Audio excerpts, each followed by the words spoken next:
हो गई त्रेता युग की बात। अब आ जाओ द्वापर युग में, जब भगवान कृष्ण का जन्म हुआ और शिव जी दर्शन करने गए। श्री कृष्ण के दर्शन करने चले सदा शिव गोकुल में। गली गली में शोर मचावे चले सदा शिव गोकुल में। अब आ जाओ द्वापर में, भगवान कृष्ण के दर्शन करने आए। यशोदा जी ने भी लाला का दर्शन कराने से पहले धन दिया, दौलत दिया, संपदा दी, पर नहीं दिया बेटा। पर भगवान ने कुछ नहीं लिया, दर्शन, केवल दर्शन। कई लोग मिलेंगे आपको जो आपसे कहेंगे शिव जी के मंदिर में जाया करो तो शंकर जी से कुछ मत मांगा करो। कई लोग मिलेंगे जो आपसे कहेंगे शंकर जी पे चढ़े हुए जल का आचमन मत करा करो। कई लोग मिलेंगे जो कहेंगे शंकर जी पे चढ़ा हुआ जल मत पीना। कोई कहेगा बेलपत्र मत खाना, कोई कहेगा ये मत करना, कोई कहेगा वो मत करना। उनको हाथ जोड़कर कह दो कि वो मेरा बाप है, वो मेरा पिता है। शिव महापुराण में लिखा है, कायिक, वाचिक और मानसिक 3 पाप शंकर जी को चढ़े हुए जल का आचमन करने से तुरंत समाप्त हो जाते हैं। और सियोर वाले महाराज की बात मत मानना, बिल्कुल मत मानना। सियोर वाले बाबा को सुनने आए हो पर उनकी बात मत मानना। आप तो गीता प्रेस गोरखपुर की शिव पुराण लेकर आओ, उसकी विद्येश्वर संहिता पढ़ो। उस विद्येश्वर संहिता में तुम्हें मिलेगा कि भगवान शंकर पर जल चढ़ाकर उस जल का आचमन करने से, उस जल को पीने से 3 ताप समाप्त हो जाते हैं, कायिक, वाचिक और मानसिक। 3 ताप समाप्त। आप तो उनका स्मरण करो, पाठ करो। गीता प्रेस गोरखपुर की शिवपुराण लेकर आओ, उसको पढ़ो, अध्ययन करो।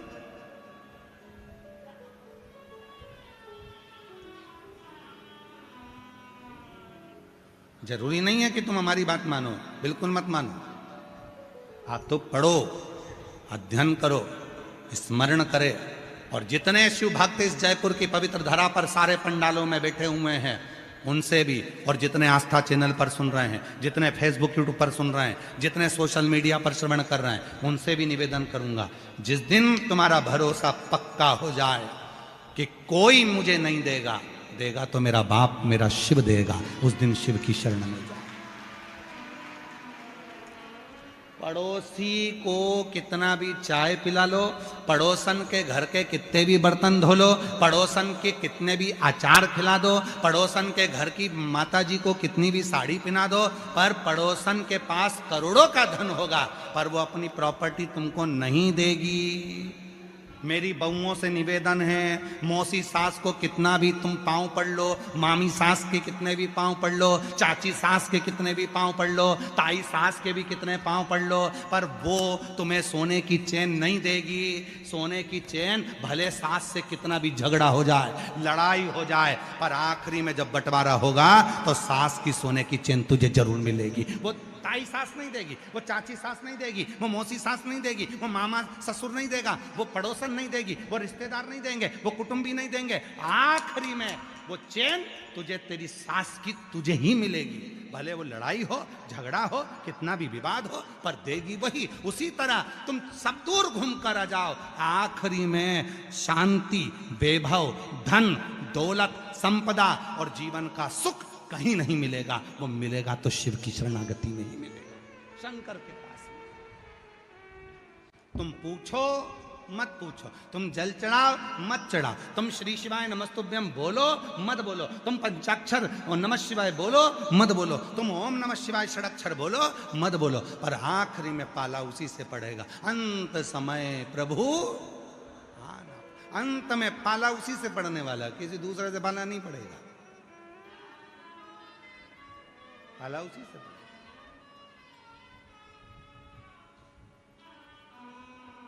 वही, और मैंने तेरे ही भरोसे, अंत में उसी से बाबा तेरे ही भरोसे हवा विच उड़ते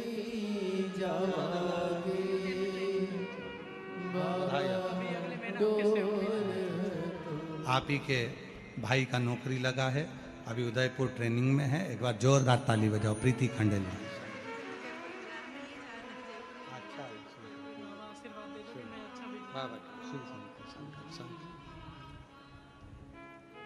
जो जैसी भावना लाया वो वैसा ही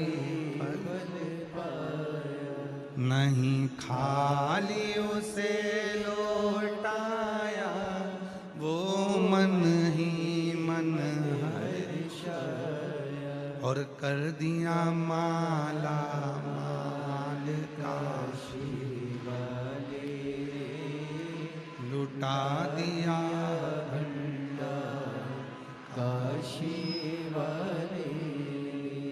उस पे आश्रित हो, आश्रित। आप तो राजस्थान के हो, मेवाड़ के राजा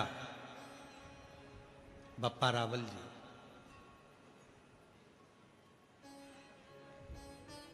जिन्होंने एकलिंग जी की स्थापना करवाई। आप राजस्थान के हो, उदयपुर से 22 किलोमीटर की दूरी पर भगवान श्री एकलिंग जी का मंदिर है। गए हो कभी कि नहीं गए? गए हो सब? मेवाड़ के राजा बप्पा राव जी,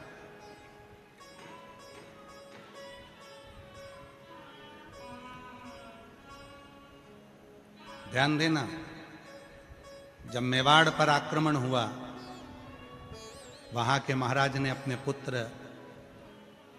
बप्पा रावल जी को एक गुरु के पास में वन में भेज दिया। बप्पा रावल जी वन में चले गए, छोटे थे, वहीं पर शस्त्र विद्या, वहीं शास्त्र विद्या, सारी विद्या उन्होंने वहीं ग्रहण कर। एक दिन गुरु जी के मुख से निकल गया, वीरों की भूमि है राजस्थान,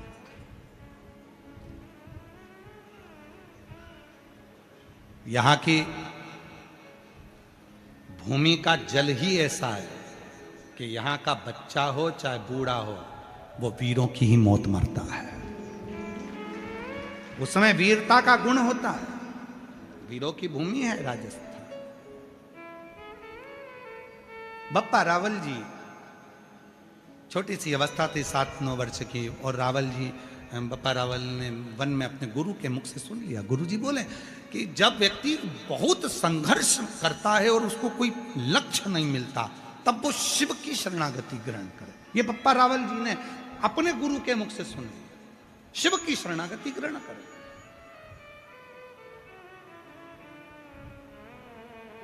और बप्पा रावल जी ने शिव शरणागति का वो भाव सुन लिया, धारण कर लिया। एक दिन बप्पा रावल जी जब छोटे थे, पहुंच गए वन में, गुरु जी से कहा गाय मैं चराऊंगा। ठीक है, चले जाओ। बप्पा रावल जी गाय चराने के लिए गए, शिव की साधना में ऐसे डूब गए कि उनके गुरु उनको ढूंढने के लिए निकले। गुरु ढूंढ, और गुरु जी ने उनको ढूंढा। बप्पा रावल जी तो तप में लीन थे। शिव पुराण में हम वर्णन करें बप्पा रावल जी का चरित्र, तो शिव के भक्त के रूप में उनका चरित्र का वर्णन करूं। बप्पा रावल जी जब शिव से साधना करते थे तो शिव उनके सामने आकर बात करते थे। मेवाड़ के वो राजा, एक दिन शिव जी ने कहा बप्पा रावल से, ये पूरा मेवाड़ मैं तुम्हें देता हूं। बप्पा रावल जी ने कहा दुश्मनों ने आक्रमण कर कर अपना बना रखा है, कैसे मिलेगा? बप्पा रावल जी से शिव जी कहते हैं तो तलवार उठा, तलवार तेरे हाथ में होगी, बल शिव का होगा, और याद रखना हारने नहीं दूंगा। पूरी दुनिया का एक राजा बप्पा रावल जी एक ऐसे थे जिन्होंने अपनी लाइफ में, अपनी जिंदगी में कोई युद्ध नहीं हारा था और धर्म के लिए आगे बढ़कर लड़ते थे। केवल एक केवल एक। भारत की भूमि के एक मेवाड़ के राजा बप्पा रावल जी एक ऐसे थे जो किसी युद्ध को नहीं हारे, सब युद्ध जीता। और उनसे पूछा गया, जब उनके बच्चे बड़े हुए और उनको सिंहासन देने का समय आया, तो बप्पा रावल जी ने कहा, अरे सुनो, याद रखना कि इस मेवाड़ का राजा यदि कोई है तो वो एक लिंग जी स्वयं शिव हैं, और हम तो केवल उनके सेवक हैं, केवल हम केवल सेवक। अब कितना विश्वास होगा। उन्होंने अपने बच्चों से कह दिया, आज भी मेवाड़ में राजा एकलिंग जी को ही माना जाता है।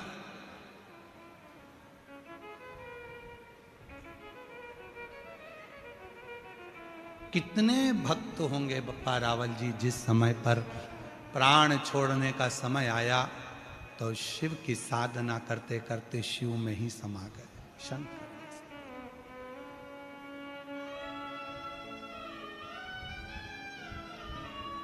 शिव में। फूलों की कलियों में, काशी की गलियों में, फूलों की कलियों में, काशी की गलियों में, तेरे बिना कुछ कहीं ना, तेरे बिना भी क्या जीना, ओ शंभू रे, तेरे बिना भी क्या जीना, ओ बाबा रे, तेरे बिना भी क्या जीना। फूलों की कलियों में, काशी की गलियों में, फूलों की कलियों